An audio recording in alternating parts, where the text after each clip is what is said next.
В мире, в котором мы живем прямо сейчас, нет такой важной темы, как оккультизм, растущий беспрецедентным образом в этой стране. Наиболее важно, чтобы мы, как духовные наставники, духовные лидеры, духовные выразители Всевышнего Бога, чтобы мы информировали наших людей.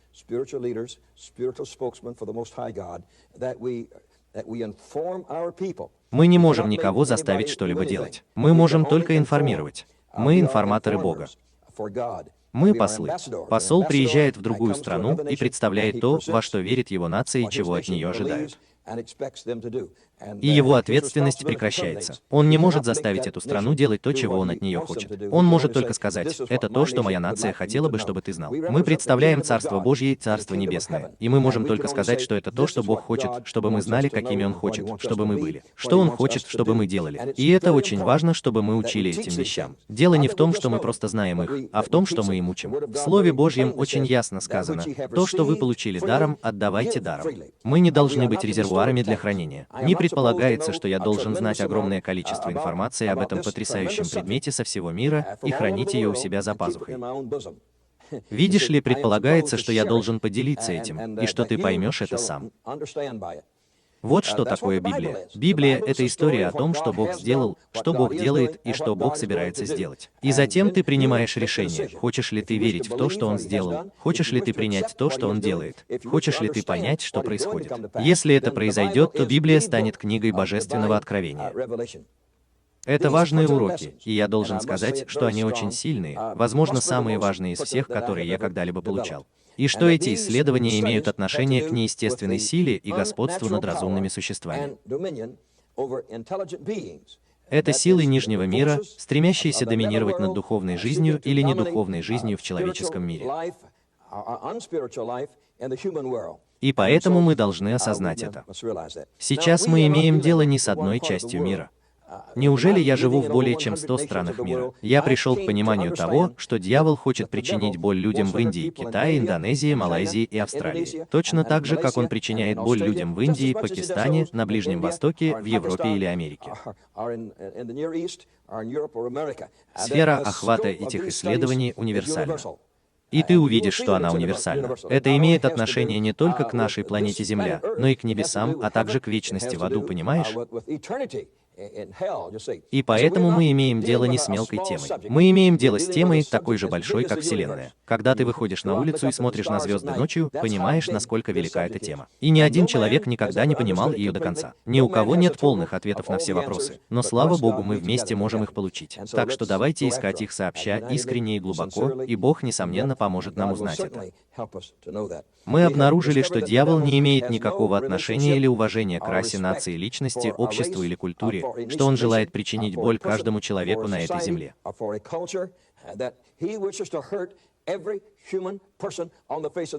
Будь то первобытный человек, живущий в джунглях Новой Гвинеи, или обычный человек, гуляющий по залам Организации Объединенных Наций в Нью-Йорке. Дьявол есть дьявол. Он не является чем-то одним в одной части мира и чем-то другим в другой части мира. Он именно такой и есть. У человека, живущего в Афганистане, может быть иной подход, чем у человека, живущего в Париже, Франция. Но конечный результат один и тот же – разрушить отношения этого человека с Богом, разрушить его веру и помочь ему не познать истину, которая делает его свободным. В этих исследованиях они не просто обязательны, но и необходимы в том, что я называю моментом времени. Я прекрасно осознаю, что 30 лет назад я был опережающим временем. Я раскрыл эти истины и снял фильм о девочке на Филиппинах, которая была освобождена Иисусом от власти дьявола. И в Америке действительно были христиане полного Евангелия, которые даже не захотели пойти и посмотреть фильм, в котором задокументирована эта история. Я сказал, что интересно, что вы даже боитесь победы, не говоря уже о битве. Ты бы точно не пришел на битву, но ты боишься даже победы. Это фильм о победе, показывающий, что сделал Бог, и ты даже боишься победы. Благослови тебя Господь, если бы ты боялся победы, что бы ты сделал в день войны? В какой-то момент я опередил свое время, рассказывая об этом. И это сделало меня известным в этой стране и во всем мире, как пионера в понимании феномена демонов и дьявола и обитателей преисподней личности. Но сейчас настало время, когда все должны знать правду. Миллионы людей жаждут познать истину, и это единственный способ дать им ее. Поскольку мы создаем здесь этот класс, и этот класс предназначен для миллионов людей, отличных от нас, тогда мы распространяем божественную истину, которая должна быть дана сегодня. Сегодня наш день. Это тот самый день. Это хороший день. Это Божий день. Это духовный день. Это пророческий день. Так пусть же это прозвучит глубоко в твоем сердце. Пусть это прозвучит глубоко в твоих душах. И пусть это будет день, который ты никогда не забудешь. Но более того, пришло время нам понять, что все мы освободители, что Бог создал нас. Ты не имеешь права сидеть в удобной ситуации и говорить: ну что же, я свободен от власти дьявола и все в порядке. А как насчет твоих соседей? Мальчик, который сидел на наркотиках и больше не способен нормально функционировать. А как насчет девушки, которая погрязла в грехе, и дьявол вселился в нее с такой страстью к сексу, что она не может себя контролировать?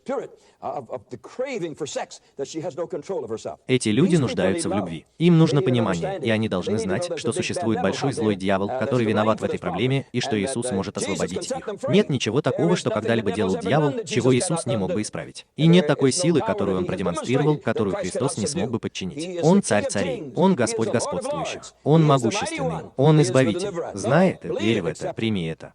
Ты, несомненно, будешь рад, что сделал это. Наш сегодняшний мир, не только Америка, но и Европа, находится прямо перед нами, а Англия прямо перед нами. Наш сегодняшний мир быстро и радикально меняется, и это связано с тем, что является силой, неподвластной человеческим силам, будь то экстрасенсорика, электронная почта или что-то еще. Что бы это ни было, наш мир сегодня подвергается нападению оккультных сил.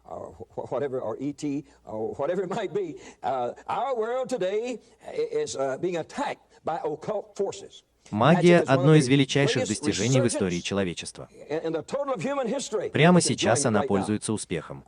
Никогда еще не было такого времени, когда оккультизм продавал столько книг, посещал столько собраний, был принят таким количеством людей. Сегодня он пользуется большим спросом в мире. Это было бы очень печально, если бы не одно обстоятельство. Господь Иисус Христос предсказал это в последние дни. Слово Божье учит нас очень ясно. Апостол Павел в 4 послании к Тимофею говорит: «Дух ясно говорит, что в последние времена некоторые отступят от веры, прислушиваясь к духам обольстителям и учениям бесовским». Мы будем изучать это в этой серии прекрасных уроков, которые мы проводим вместе, которые мы откроем и объединим вместе в наших знаниях. Будем расти в этих вещах и придем к познанию истины, которая помогает людям стать свободными. Соседи, прямо сейчас существуют буквально миллионы людей, которые нуждаются в освобождении от сил, находящихся за их пределами. Они не могут освободиться сами. Им нужен Бог. Им нужно, чтобы Господь Иисус пришел и освободил их. Я уверен, что ты осознаешь это, а также то, что мы находимся в правильном положении и точно придерживаемся графика. На данный момент самое время это сделать. Также и со всеми видами магии и оккультизма, с его величайшим возрождением в современной истории, сатанизм возникает в каждом городе, в каждом населенном пункте по всей нашей стране. Это не изолировано в таких крупных городах, как Нью-Йорк, Чикаго и Лос-Анджелес. Видишь ли, это также происходит в Тимбукту. Это происходит во всех деревнях. Мы благодарим Бога за то, что есть много церковных лидеров, которые чрезвычайно обеспокоены оккультизмом и демонической силой. Это не единичная ситуация, когда Лестер Самрал единственный, кого это касается. Папа Павел сказал эти слова, что целые общества попали под власть дьявола. Теперь, когда Папа в Риме делает такое заявление, это показывает, что он изучал потребности мира, проблемы мира, печали мира. И что у него есть, сделал заявление, которое затронуло все общества. Вот это заявление. Это больше, чем я когда-либо делал лично. Целые общества подпали под власть дьявола. Он говорит, что секс и наркотики открывают новые возможности. Ты видишь, у него есть понимание этого. Когда ты теряешь способность нормально мыслить, это становится открытой дверью для сатаны, который может войти и сделать все, что он пожелает в твоей жизни. Итак, он говорит нам здесь, что секс и наркотики, он имеет в виду извращение в сексе, открывают возможности для проникновения сатаны в человечество. Он говорит, что одна из величайших потребностей нашего времени – это защита от зла, которое мы называем дьяволом. Разве это не удивительно? Ты же не ожидал, что Папа Римский будет таким проповедником, не так ли? Ты ожидаешь, что он будет администратором своей церкви и все такое. Но послушай, что он говорит. Что одной из величайших потребностей нашего времени является защита от зла, которое мы называем дьяволом. Я собираюсь научить тебя, что это за защита и как ты можешь подняться. Нет такой адской силы, которую ты не смог бы преодолеть. Мы собираемся научить тебя, что у тебя есть такое же право, как и у любого другого человека, живущего на этой земле, освобождать других. Что никто не несет большей ответственности перед тобой за их освобождение. Это не для апостолов, пророков и пасторов, это для всех. Ты увидишь это в великом поручении, которое мы будем выполнять очень тщательно, очень тщательно.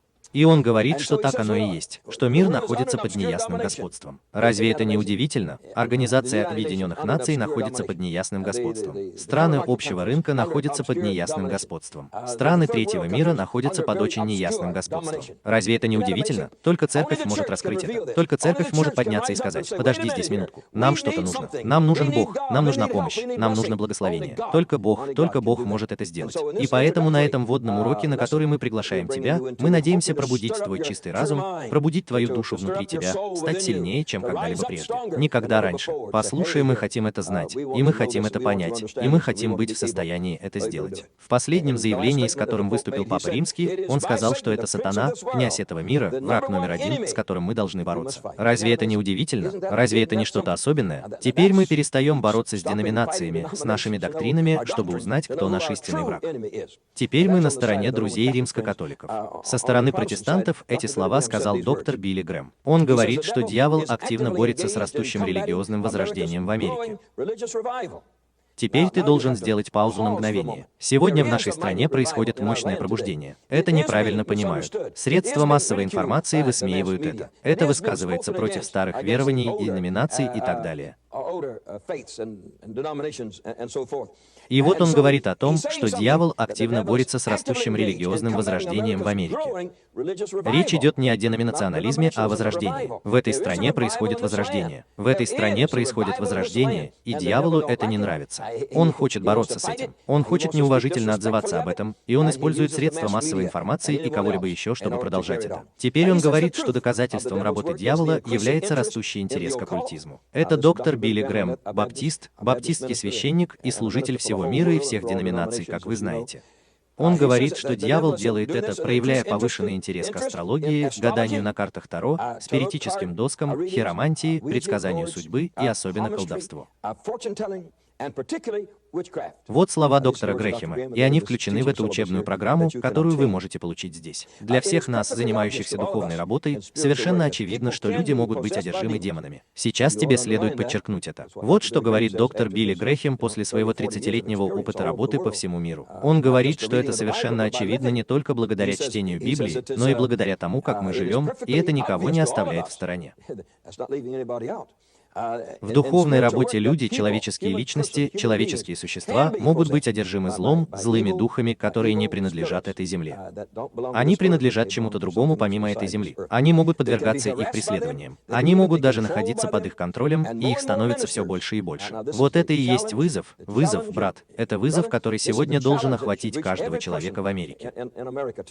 Все больше и больше служителей должны научиться использовать силу Божью, чтобы освободить людей от этих ужасных владений дьявола. Это слова доктора Билли Грэма. Разве это не захватывающе? Разве это не захватывающе, что он предупреждает вас и предупреждает меня, что нас становится все больше и больше? Но я верю, что он сказал служители здесь. Он действительно сказал, и я хочу сделать еще один шаг и сказать, что христиане, верующие, последователи Христа, что у каждого мирянина есть то же самое право. В великом поручении не говорится, что вы должны быть служителем, миссионером, пастором или чем-то в этом роде. Там говорится, что те, кто верит, должны использовать демонических духов. Если ты веришь в то, что сможешь это сделать, ты сможешь это сделать. Таким образом, это дает возможность каждому верующему. И, конечно же, служители должны руководить этим процессом. Если у вас не будет проповедников, которые будут руководить вами, вы далеко не продвинетесь. Они контролируют эти собрания. Они являются отцами этих собраний. Они являются лидерами этих собраний. И если вы не сможете глубоко внедрить это в дух служителя, то дальше этого дела не продвинется.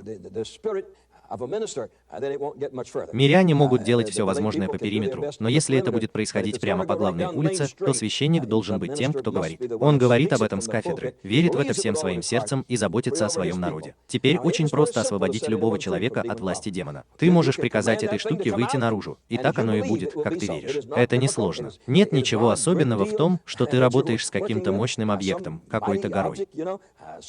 Это не так.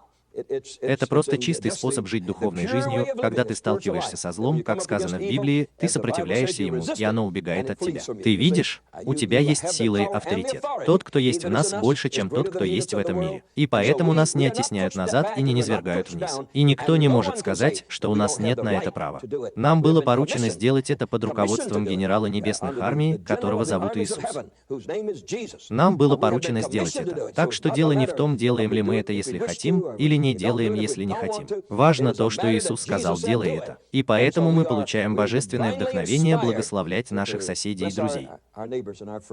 И если бы в твоем сердце было сострадание, если бы ты мог видеть то, что видел я, если бы ты мог быть со мной в Бразилии, когда я ехал в автобусе, и мог бы видеть, как мы остановились, в маленькой деревушке далеко отсюда, в глубинке Гидроландии, Бразилии.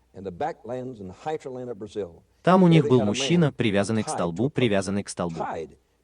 На нем не было одежды, его волосы были распущены по плечам и спутаны, он не расчесывался, возможно, несколько месяцев, и он был сумасшедшим. Он кричал, вопил, прыгал вверх-вниз, как животное, проклиная людей, а люди смеялись. Люди смеялись. Он был просто человеком в этой области, которого никто не мог контролировать. Поэтому они привязали его как животное к большому круглому столбу, точно так же, как привязывают лошадь или что-то в этом роде. И он ходил вокруг этого столба, крича и вопя, а они бросали ему маленькие предметы, апельсин или банан или что-то еще, и он умирал. Ешь его как животное. И вот я снова сел в тот автобус. Я не могу объяснить тебе всю глубину моих чувств, когда я сказал: «О Боже, у него тоже бессмертная душа». У него действительно бессмертная душа. И в глубине души я сказал: если этот человек родился таким, и он сознательно не приступил против Бога, то его ждут трудные времена. Мы здесь. Бог не допустил бы, чтобы такой человек попал в ад. Потому что ты не можешь попасть в ад, если сам этого не захочешь. В аду не бывает несчастных случаев. Нет людей, которые попали бы туда случайно. Ты идешь прямо вперед. Ты идешь туда, демонстрируя полное неповиновение. Ты попадаешь туда не случайно. Этого никогда и ни с кем не случается. Но мои чувства к этому человеку были такими глубокими. Если бы ты мог быть со мной на Филиппинах, когда я молился за Клариту Вильяноеву в городской тюрьме, в тюрьме Билибит, в центре Манилы. И если бы ты мог видеть те следы зубов, которые я видел, которые вонзились в ее тело на четверть дюйма глубиной, и из которых текла кровь от 9 до 10 до 12 дюймов в поперечнике, когда этот монстр, невидимый монстр, укусил ее. И об этом 3 недели писали в местных газетах. Врачи сообщали об этом каждый день. Они обратились за помощью к психологам, психиатрам и всем, кто мог прийти на помощь, но никто не пришел на помощь этой маленькой девочке. Если бы ты мог увидеть, как она упала в обморок, впав в кому, укушенная этой тварью, и посмотреть своими собственными руками, своими собственными глазами, и увидеть это. Ты говоришь о том, что злишься на дьявола. Брат, я разозлился на дьявола, и в тот день мы освободили ее, и она свободна по сей день. Но ты должен проявить сострадание. В церкви нет сострадания. Иисус смотрел и видел, как страдают люди. Когда он нашел человека, одержимого дьяволом, он почувствовал сострадание. Он испытывал к ним сочувствие. И сегодня большинство членов церкви, включая проповедников, испытывают чувство страха. Они хотят убежать. В нашем родном городе одна семья обратилась к местному пастору полного Евангелия и сказала, что у нас дома возникла проблема. Эмоции ушли, и мой муж заговорил о самоубийстве. И священник сказал, что тогда мы поместим его в психиатрическую лечебницу. Она заплакала и сказала: «Он мой муж. Я не могу с ним расстаться». И хотя они не приходили в нашу церковь, они приходят и сейчас. Они приходят и сейчас. Она пришла ко мне со слезами на глазах, и я пошел повидаться с этим человеком. Теперь ты говоришь о последней ступеньке лестницы. Он бы сделал новые ступеньки внизу. Он был далеко внизу. Видишь ли, он даже не взглянул на меня, когда я вошел в дом. И очень медленно я вывел его из состояния отчаяния. Я вывел его из этого состояния. Он был хорошим, прекрасным христианином, и он сказал: «Я заблудился». Он говорит, что я никогда не был спасен. Я никогда не попаду на небеса. И я должен был поднять его выше этого. И еще эта штука, связанная с лишением себя жизни. Я ничего не стою, я бесполезен. Я лишаю себя жизни. Видишь ли, этот человек полностью, великолепно, чудесно, радостно восстановлен с этого самого момента. И таким образом мы познаем силу Божью. И знакомя тебя с этими исследованиями, мы хотим, чтобы ты познал силу Божью. И ты познаешь силу Божью благодаря глубокому состраданию. Ты должен что-то почувствовать. Да, ты должен что-то почувствовать. Если бы у Иисуса не было сострадания, Он не смог бы освободить людей. И если только сегодняшняя церковь не сможет встать на колени перед Всемогущим, разобраться в себе и проявить сострадание. Мы не сможем освободить этот мир. Прямо сейчас миллионы американцев буквально потеряли душевное равновесие и эмоциональную уравновешенность, и они нуждаются в любви и сострадании. Им не нужно сочувствие. О, дорогой, дорогой, о, дорогой. Нет, им это не нужно. Любовь гораздо глубже, чем это. Любовь отшлепает тебя. Мама и папа говорят, что да. Чистая любовь отшлепает тебя. Чистая любовь дисциплинирует тебя. И поэтому мы говорим о чем-то более глубоком, чем просто Нет, нет, нет. Мы говорим об освобождении с помощью могущественной силы Всевышнего Бога, которая освобождает тебя и приказывает твоему разуму быть стабильным, а также запрещает любое вмешательство в твою жизнь со стороны внешних сущностей. Беспокою тебя, чтобы сказать, что ты уходишь и больше не возвращаешься. Я освободил их, опираясь на авторитет того, кто умер на Голгофе, чтобы освободить мир, и тебе лучше поверить в это. Ты знаешь, что это работает. Это просто работает, вот и все. Это просто работает. И поэтому мы хотим пробудить христиан, чтобы они увидели мир, в котором мы живем сегодня. Сейчас меня сильно критиковали за то, чем я поделился с вами на этом первом уроке. Вы должны быть в состоянии принять это. Если ты не сможешь принять это, дьявол довольно легко победит тебя. Ты должен быть готов к тому, чтобы над тобой издевались, чтобы над тобой смеялись, чтобы тебя неправильно понимали, чтобы делать то, чего хочет от тебя Бог.